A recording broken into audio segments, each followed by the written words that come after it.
Hey guys, how's everybody doing today? Hope everybody's good. I've got a few things I'd like to share with you today. One is I'd like to announce my business, and second is I'd like to share a little bit about what I have come to as far as my conclusions about how the universe works and what all this life stuff is. And then I'd like to provide you guys an invitation to come and share in the content that I'm going to be producing from here on out. And if you guys need coaching, then I'm happy to provide my services. And so that's the first thing is I've been trained as a holistic lifestyle coach through the Czech Institute. I got my licenses through them. I'm currently a level 1 practitioner, I believe, and it goes all the way up to like 3 or 4. I know a lot of the stuff that they teach in the later, stuff, but I don't have the actual certifications for it. I haven't completed the actual courses, but I know a lot of the things that are involved. And the most important thing that I have to share is a little tidbit that I wanted to share with you guys is the most important thing that you're really going to need to know, because as you'll see that the tools that I have as far as like the holistic health and all that stuff are no different than really any other tools that are out there that people have offered to everyone else as permission slips, basically, for us to allow ourselves to be in the state of being we wish to be in. So whatever your belief system is, whatever filter you have on the truth of what you really are, right? Because this is all an illusion. So you're filtering the truth of what you are through your beliefs.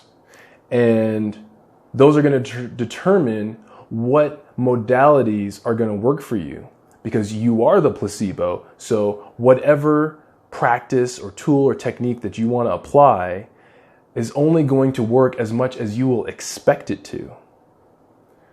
So when you know that you're the placebo, I think it's a lot more, easier to just do the bare minimum of what is necessary in order to bring yourself in the state of being you want to be in. Because why make it more complicated than that, But yes, we do have a holistic system that many, many people around the world for many, many decades have been able to apply. And they're like fundamental things, like we all got 2 eyes, 2 arms, 2 legs. So it's general things, basic things that you can use to guide yourself to bring yourself back into balance, to bring yourself into the state of being you wish to be in. When you've always been doing the same thing, though, it can be a challenge to make that change because you don't really know what you're missing. It's only when you clean your bathroom that the next day when you start getting toothpaste all over the mirror and all over the handles and stuff, those shiny, polished handles that you cleaned up, you start to notice when you start making a mess of things, and that'll help you stay in balance. But if everything's just always been a shitstorm, then you don't really have anything to compare it to. So that's the greatest benefit that I see that these holistic tools allow us to apply for ourselves, is that you can basically give yourself a new basis, a new guideline to work with that you can then guide yourself. Once you've determined, okay, now I know what it feels like to be healthy and happy. Now whenever I eat that, I get a rash. Or every time I eat that, my stomach gets upset. Or whenever I perform this activity, or whenever I think this thought, I start to feel less than I would like to feel. And so then you can begin to guide yourself to put yourself in the state of being which you prefer, which is pretty much all that this is about, And that's the real key that I'd like to share with you guys today, is that reality is a mirror. And so if you want to see a change in the mirror, you have to do the change first. People have conditioned themselves in modern society to wait for conditions or circumstances to be the way they want them to be before they then give themselves permission or allow themselves to feel or be in the state of being that they prefer to be in, or express themselves in the way that they would prefer to express themselves. And so, because of the nature of reality is that you have to be it first, then you put yourself in this perpetual loop of always waiting for success, or always waiting for when I accomplish that, when I get that achievement, when I get that award, whenever I do that thing, then I'll be happy, then I'll be worthy. And sorry to say, that's backwards and it doesn't work. And if you look around the world, you see how much it doesn't work. Of course, it doesn't matter what anyone else is doing, because when you apply these concepts accurately, it puts you in a position of basically invulnerability and invincibility, because everything is you. So if you see problems in the world, you're doing it. So I'm taking on the mantle of responsibility. What Jocko Willink, who wrote The Way of the Superior Man, talks about extreme ownership, and I definitely agree with that, where there's not a single thing in your reality that is not your responsibility, that's not something that you're creating, because you're not just your body is contained within you. You are the universe, you are all that is, you are all things. So that's why you feel pain when you're trying to reject certain things, because you're rejecting a part of yourself, you're creating tension within yourself. So instead of trying to make everyone else change the way they're doing things, simply be who you wish to be and allow yourself to be in the state of being you wish to be in. And then you can share what you have with others as a tuning fork. They can resonate with whatever energy you're putting out. And so it's like the radio. You don't have to go around and tell everyone else to stop playing the music that they have on their station. Just tune your radio, your body, to the station, the reality that you wish to experience. And the way you tune is through your state of being. It's your consistent thoughts, because beliefs are just thoughts that you just keep thinking. So you think a thought enough, you can ingrain it into your nervous system, and it becomes a habit, just like walking. You just get up every day and you do it. You learned it one time in your life, and now you just do it all the time. And yes, it gets honed and refined as you get older and older, but the basics are pretty much cemented in within the first couple of years.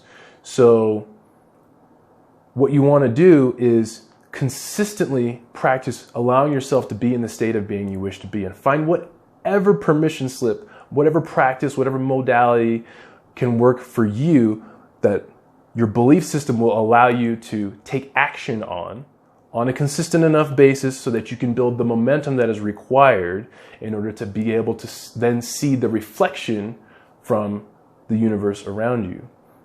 But don't get caught up in waiting for those reflections again, because even when people apply these concepts, they get to a point where they feel like, oh, bad things shouldn't be happening anymore. But contrast is necessary for your experience. You can't have a concept of self without other. So that's all anything bad ever is just you're not recognizing something as yourself, so you're not taking ownership of it, so you're trying to reject it, and that's what creates the tension and the pain.